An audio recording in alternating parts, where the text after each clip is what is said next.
오늘은 차나무의 찻잎으로 만든 차, 정통차의 종류를 살펴볼게요. 이 진짜 차는 어떻게 분류하는지, 그리고 그 중에서 나에게 필요한 차는 어떻게 고를 수 있는지 그 방법까지 보여드립니다. 좁은 의미에서 차는 동백나무의 변이종인 차나무의 잎으로 만든 것을 말합니다.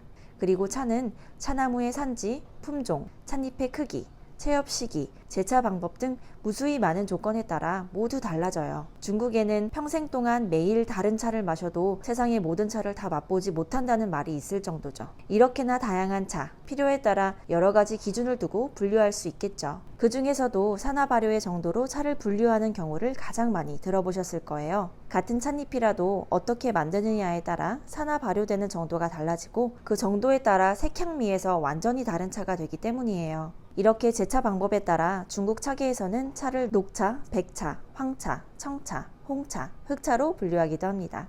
차는 산화 발효도에 따라 이렇게 나눌 수 있어요.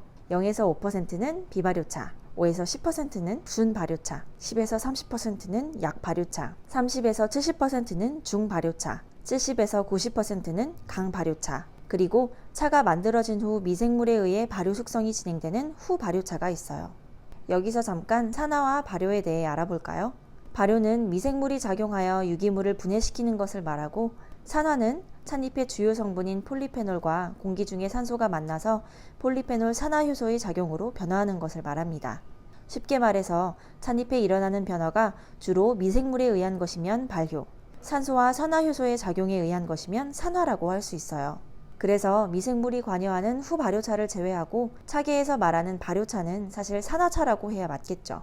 약 200여 년 전 홍차를 연구하던 사람들은 찻잎의 변화가 미생물에 의한 것이라고 생각하여 발효라는 용어를 사용하기 시작했어요. 이후 이것이 산화라는 것이 밝혀졌지만 오랜 시간 쓰여온 발효라는 용어는 고착화되어 현재까지 계속 쓰이고 있습니다. 그렇다면 이 중에서 나에게 필요한 차는 어떻게 골라야 할까요?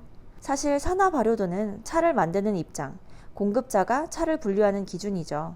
실제 차의 무역 관계에서 보통 이 산화 발효도가 기준이 됩니다. 그래서 나에게 적용하기에는 거리가 다소 먼 분류법일 수 있어요. 차를 마시는 소비자의 입장에서 차를 선택하는 기준은 달라야 합니다. 나에게 적용할 수 있는 차의 분류 방법은 뭘까요? 내가 원하는 차를 선택하기 위해서는 차의 각기 다른 성질을 알아야 합니다. 차를 마셨을 때 차가 내 몸에서 하는 역할을 알면 차를 비교적 쉽게 고를 수 있어요. 도대체 무슨 소리지? 하시는 분들 있으시죠? 쉽게 커피를 예로 들어볼게요. 우리가 커피를 찾을 때 커피가 내 몸에서 하는 역할은 뭘까요?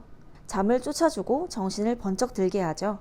바로 커피의 이런 성질을 우리가 잘 알기 때문에 내가 졸리거나 피곤할 때 커피를 찾게 되는 거겠죠.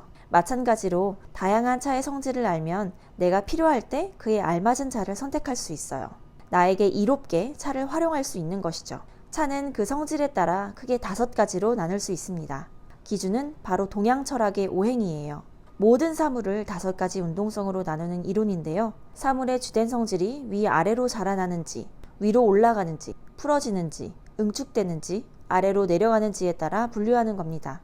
차도 이런 성질을 기준으로 녹차, 홍차, 황차, 백차, 흑차로 나눌 수 있어요. 하나씩 자세히 살펴볼게요. 녹차는 위아래로 뻗치는 성질을 가져요. 몸과 정신을 꼿꼿하게 세워주죠. 삼선을 할 때 녹차를 마셨던 이유입니다. 다만 위를 중심으로 작용하기 때문에 매일 마시면 위에 부담이 될 수 있어요. 홍차는 위로 올리는 성질을 가집니다. 나른한 오후에 마셨을 때 기운을 올려줘요. 애프터는 뒤로 유행한 이유가 여기에 있죠. 또 날씨가 흐려서 몸이 쉽게 축 처지는 영국에서 큰 사랑을 받았던 것도 홍차가 기운과 흥을 돋우어 주었기 때문이에요. 다만 내 몸의 에너지를 끌어올려 사용하게 하다 보니 과하게 많이 마시면 몸이 힘들어질 수 있습니다. 황차는 풀림의 성질을 가지며 중발효차인 대부분의 우롱차가 여기에 해당됩니다. 위장을 풀어주어 소화를 돕고 움츠려 있거나 긴장된 몸을 편안하게 이완시켜줍니다. 백차는 응축하는 성질을 가져요. 생각이 여기저기 산만하고 불안할 때 정신을 또렷이 해줍니다.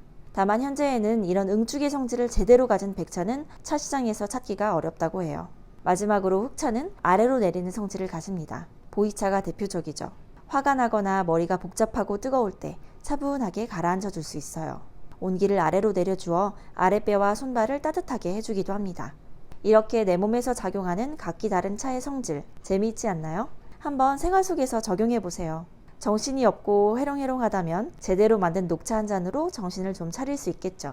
기분이 우울하고 다운된다면 오리지널 홍차 한 잔으로 살짝 기분을 올려보세요. 기름진 음식을 먹어서 속이 더부룩할 때는 긴장되어 있는 위장을 잘 풀어주는 황차가 좋겠죠. 감정적으로 가슴이 응어리지고 답답한 경우에도 황차가 도움이 될 수 있습니다. 생각이 많아 머리가 복잡하고 지끈지끈하다면 내림의 작용을 하는 흑차, 보이차를 드셔보세요. 아랫배나 손발이 차서 고생하시는 분들에게도 따뜻한 성질을 가진 보이차가 도움이 됩니다. 친구들과 흥을 돋우거나 회사 동료들과 함께 의기투합할 때라면 기운을 올려주는 홍차가 어울리겠죠. 하지만 여러 사람들과 열띤 토론을 하거나 갈등 관계에서 거래를 할 때 홍차를 마신다면 어떨까요? 서로 얼굴을 붉히는 상황이 쉽게 만들어질 수 있겠죠. 그럴 때는 긴장을 풀어주는 황차나 기운을 아래로 내려주는 흑차가 유한 분위기를 조성하는 데 훨씬 좋을 거예요. 여기까지 차의 성질에 대해 알아보았는데요. 단 주의할 점은 차를 마시는 나의 성질, 건강 상태에 따라 차가 하는 역할에서 편차가 다소 생길 수 있다는 점입니다. 제대로 만들어진 차인지 차의 품질도 굉장히 중요한 부분이고요. 이렇게 성질로 나누어 본 차 중에서 저는 주로 황차인 우롱차와 흑차인 보이차를 마셔요.